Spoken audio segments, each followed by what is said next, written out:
अस्सलाम वालेकुम दोस्तों, मैं हूं उस्मान मंशा और आप देख रहे हैं रेसलिंग फीवर। दोस्तों, क्या मुस्तफ़ा अली रेसलमेनिया 38 पर एक चैंपियनशिप मैच रेसल कर सकते हैं? क्योंकि एक चैंपियन ने इस ख्वाहिश का इजहार किया है कि वो रेसलमेनिया 38 में मुस्तफ़ा अली के साथ मैच लड़ना चाहता है। और ब्रोक लेसनर का रेसलमेनिया 38 के बाद फ्यूचर क्या होने वाला है, इसको लेकर एक पॉसिबल स्पॉइलर सामने आया है। इसके अलावा कोडी रोड्स डब्ल्यूडब्ल्यूई में कब और कैसे रिटर्न करने वाले हैं, वो तमाम प्लान्स भी एक तरह से लीक हो चुके हैं। इसके साथ साथ हम बात करेंगे कि क्या स्टोन कोल्ड हमें रेसलमेनिया 38 में फिजिकल एक्शन में भी दिखाई देंगे या नहीं। तो इन सब इंटरेस्टिंग न्यूज़ और अपडेट्स को जानने के लिए इस वीडियो को पूरा लाजमी देखें। तो चलें बिना देर किए शुरू करते हैं।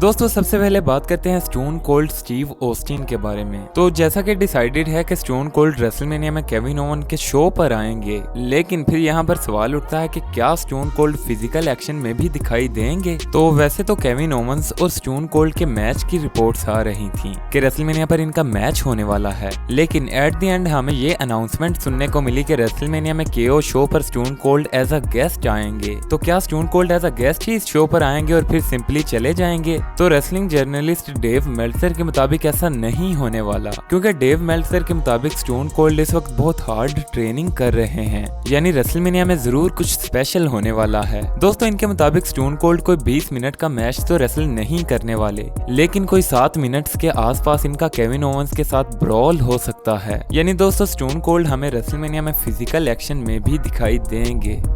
दोस्तों, अब बात करते हैं कोडी रोड्स के डब्ल्यूडब्ल्यूई रिटर्न के बारे में। तो जैसा कि कोडी रोड्स ने डब्ल्यूडब्ल्यूई के साथ कॉन्ट्रैक्ट साइन कर लिया है और अब वो बहुत जल्द डब्ल्यूडब्ल्यूई में रिटर्न भी करने वाले हैं, और क्योंकि रिपोर्ट्स के मुताबिक रेसलमेनिया में उनका सेथ रोलिंस के साथ मैच भी होने वाला है, तो एक्सपेक्टेड था कि वो रेसलमेनिया से पहले ही रिटर्न करेंगे। तो दोस्तों, रिसेंटली डेव मेल्टजर ने इस बारे में एक पॉसिबल स्पॉइलर दिया। दोस्तों, इनका कहना था, every impression I have is that he is doing the hardest thing where you show up on the day of the show. यानी इनके मुताबिक जिस तरह रेसलमेनिया 33 में हार्डी बॉयज ने रिटर्न किया था, उसी तरह कोडी रोड्स भी रेसलमेनिया 38 में रिटर्न करेंगे। यानी कोडी रोड्स आकर सेथ रोलिंस के साथ कोई भी फ्यूड नहीं करने वाले, बल्कि वो सीधा रेसलमेनिया में रिटर्न करेंगे और सेथ रोलिंस के साथ सीधा मैच ही रेसल करेंगे। दोस्तों, आपके ख्याल में कोडी रोड्स को रेसलमेनिया से पहले रिटर्न करना चाहिए था या सीधा रेसलमेनिया पर ही वो रिटर्न करें? हमें कमेंट सेक्शन में जरूर बताएं।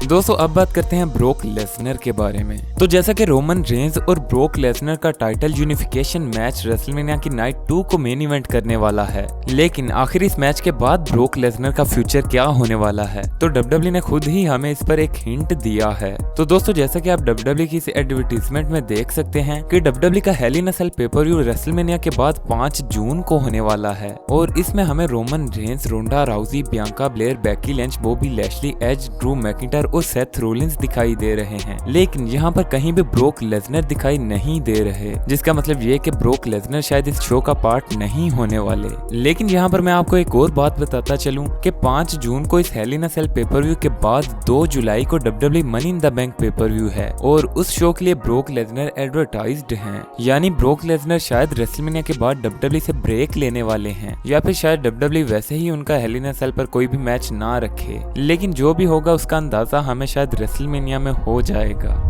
दोस्तों, अब बात करते हैं मुस्तफ़ा अली के बारे में। तो जैसा कि मुस्तफ़ा अली की कंट्रोवर्सी का आपको पता ही है कि उन्होंने डब्ल्यूडब्ल्यूई से रिलीज मांग रखी है, लेकिन डब्ल्यूडब्ल्यूई ने उन्हें अभी तक रिलीज नहीं दी है। मगर दोस्तों, अब एक डब्ल्यूडब्ल्यूई चैंपियन ने इस ख्वाहिश का इजहार किया है कि वो मुस्तफ़ा अली के साथ रेसलमेनिया 38 पर एक चैंपियनशिप मैच रेसल करना चाहता है। दोस्तों, ये चैंपियन कोई और नहीं बल्कि इंटरकॉन्टिनेंटल चैंपियन रिकोशे हैं। दोस्तों, जब रिकोशे से पूछा गया कि आप रेसलमेनिया 38 में किससे अपनी चैंपियनशिप डिफेंड करना चाहते हैं, तो इन्होंने 4-5 रेसलर्स के नाम लिए, और शॉकिंगली इसमें इन्होंने मुस्तफ़ा अली का भी नाम लिया कि मुस्तफ़ा अली भी मेरे लिए एक अच्छा ओपोनेंट हो सकता है। अब इंटरकॉन्टिनेंटल चैंपियन रिकोशे का रेसलमेनिया 38 के लिए कोई भी मैच अनाउंस नहीं हुआ है, लेकिन क्या आप लोग मुस्तफ़ा अली और रिकोशे का इंटरकॉन्टिनेंटल चैंपियनशिप के लिए रेसलमेनिया 38 पर मैच देखना चाहेंगे? हमें कमेंट सेक्शन में जरूर बताएं। और अगर आपको वीडियो पसंद आई हो तो वीडियो को लाइक जरूर करें। ऐसी मजीद वीडियोस के लिए चैनल को भी सब्सक्राइब कर लें। Thanks for watching and good bye.